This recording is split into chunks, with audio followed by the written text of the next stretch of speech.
News live at 11 for tonight, but don't go anywhere. Sports director Jason Bristol takes it from here with First Score Friday. We're the Lower Dolphin cheerleaders, and First Score Friday is next! Woo! Go Falcons! Let's go! CBS 21 Sports, First Score Friday, powered by Subway. After the regular season, now it's the real season. Welcome to First Score Friday, where you get the entire story in high school football. First, I'm Jason Bristol. So here we are, playoffs. 44 teams, 4 classes, all playing for one thing, District Gold. And the most evenly matched teams should be these guys. Lower Dauphin, Cedar Cliff from Hershey Park Stadium go right to the fourth. LD down 12-7, but with the football. The give, George Hatalowicz. Bouncing it to the outside. Hatalowicz, 18 yards down to the 2. Next play, no worries. George gets it done. Hatalowicz with the touchdown. 2-point conversion. Lower Dauphin leads 15-12. Later in the fourth, more from Lower Dauphin. Hatalowicz, not 100%, but feeling good now. LD goes up 22-12, and that is your final score. Hatalowicz, 131, 2 touchdowns, and the defense gave up only 3 points in the first half. Our defense did a great job, only giving up 3 points in the first half. We had a few breakdowns there at the beginning of the half, just with some mix-up with special teams.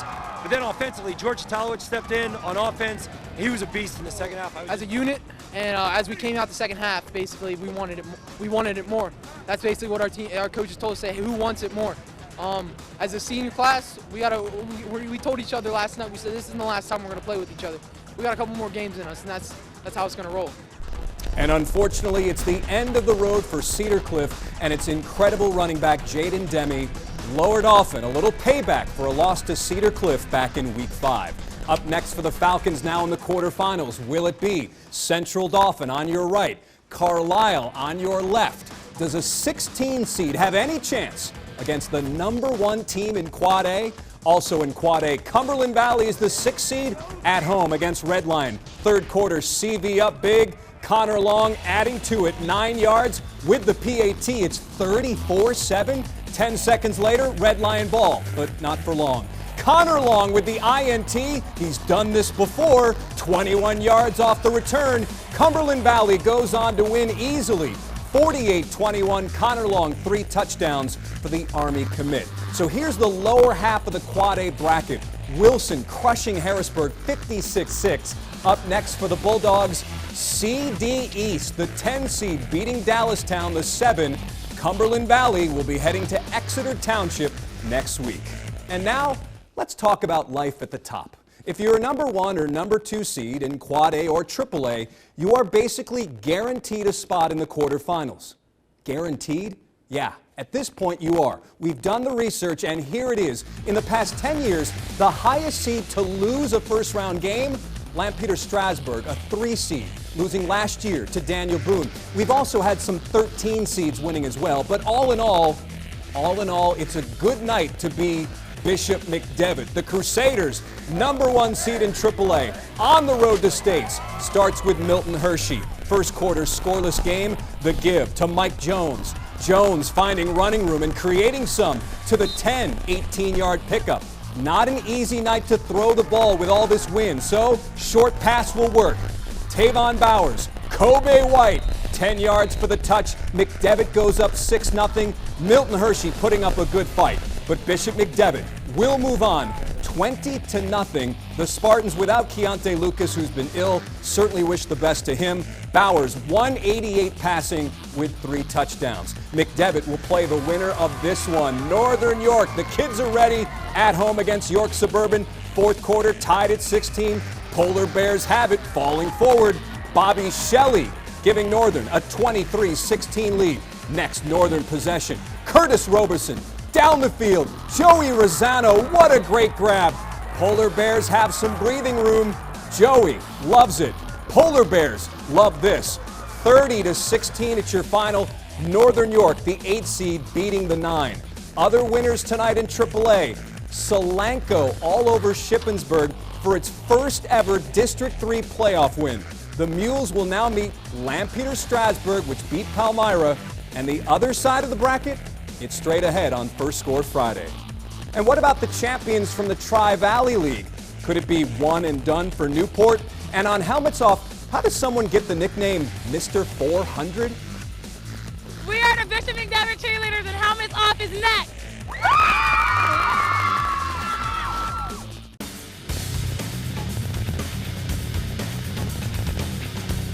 I'm Corey Thomas, and I play safety for Carlisle High School.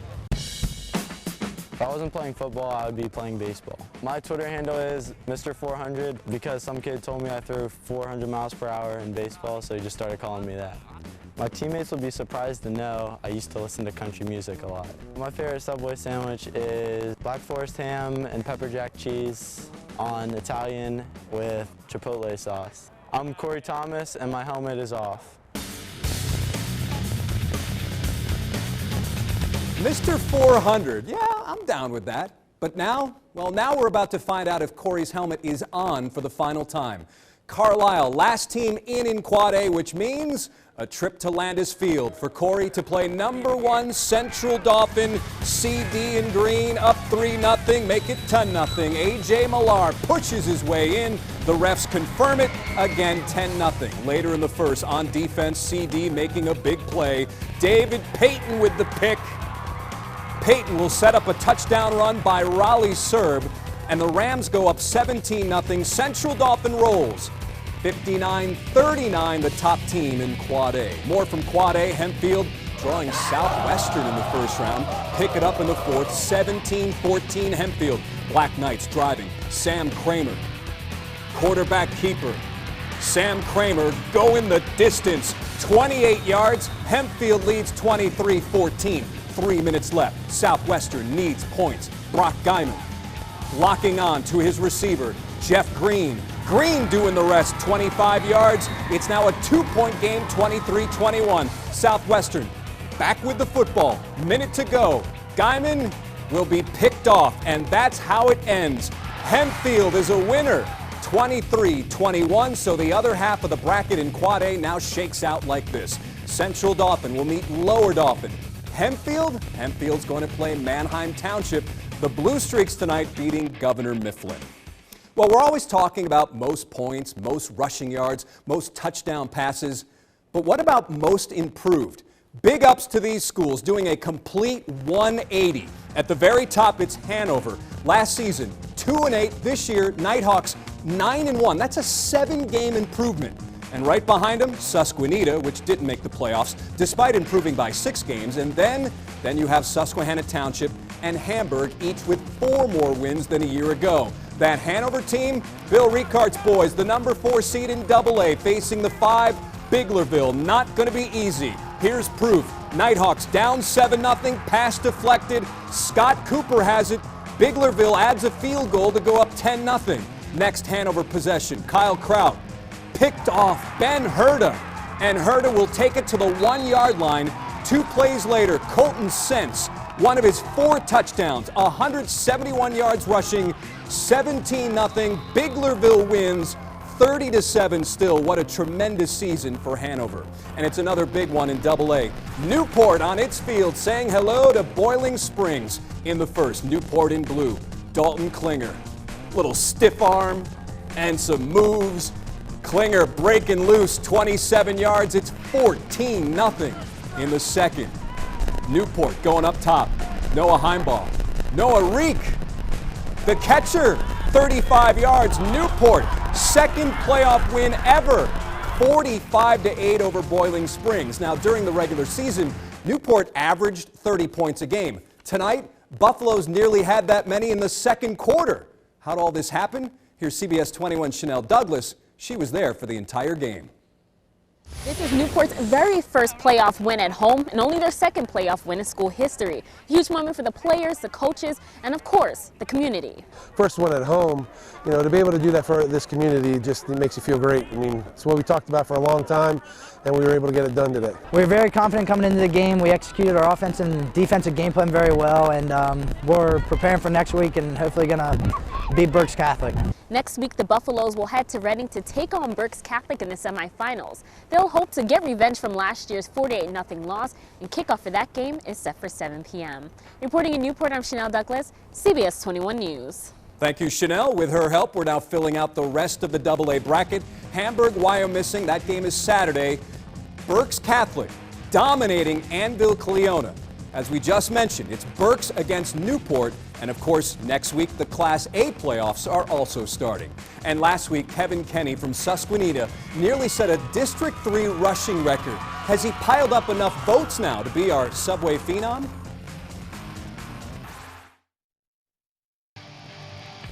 You're watching CBS 21 Sports First Score Friday, powered by Subway. Our Friday flashback is from 1986. It's Middletown in blue, East Pennsboro in white.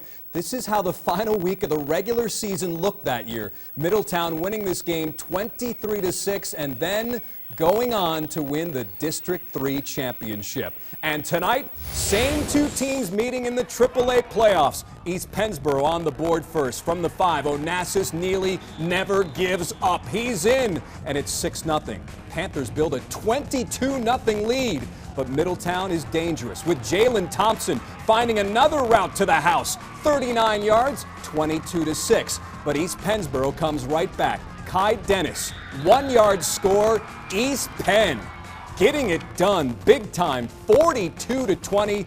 Onassis Neely, 249 on the ground with 4 touchdowns.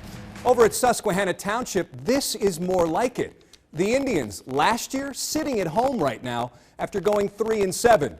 Tonight, back in the playoffs and looking to beat Conrad Weiser. Susquehanna jumps out to a 21-0 lead at the half. Silas Pope, more of the same in the second half. 53 yards, moving around and then heading home. 28-0 Indians. Fourth quarter, Susquehanna up 35-3. Silas Pope, another carry, this time 45 yards. Susquehanna Township convincing win, 42-3 over Conrad Weiser. Pope 158 for the Indians.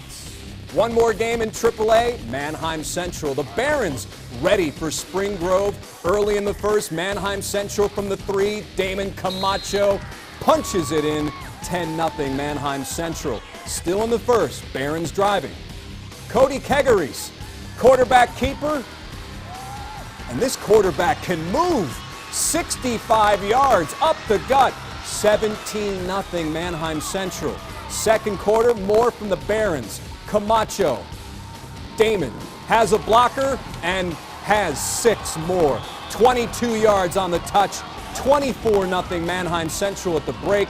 Manheim Central an easy win in week 1 of the playoffs. 51-3, 132 yards rushing for Camacho to go along with his 4 scores. And our last bracket of the night, Northeastern moving on to face Susquehanna Township. Manheim Central will play East Pennsboro next week in Lancaster County. As always, our high school scoreboards powered by ScoreStream. And time now for the Subway Phenom, the player you picked as the best one we showed on First Score Friday. Last week, Kyrie Callie from Bishop McDevitt. Up goes 3. Kyrie making this grab against Lower Dauphin. Turns out to be the winning touchdown for a share of the division title. Kyrie Callie, 76% of the vote on CBS21.com. Next fall, Kyrie Callie is off to Bowling Green. And our next Subway Phenom? Well, on Sunday, there's 5 new nominees. The next day, go to CBS21.com and choose your favorite. Each winner gets a certificate making them an official Subway Phenom. And Sunday, it's the NFL right here on CBS 21. Steelers and Browns, that's our first game, followed by the Patriots and Giants. Ben Roethlisberger probably not going to play, but Johnny Manziel should be the starter for Cleveland. Well, in this week 1 of the playoffs, what, one upset? I don't even know if you could call it an upset. Central Dauphin East, the 10 seed beating the 7, Dallastown? Who knows? From here on out, it gets much, much more interesting.